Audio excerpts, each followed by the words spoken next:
وإنه لقول رسول كريم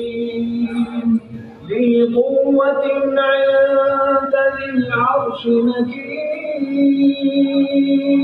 مطاع ثم أمين وما صاحبكم بمجنون ولقد رآه بالأفق المبين وما هو على الغيب بضنين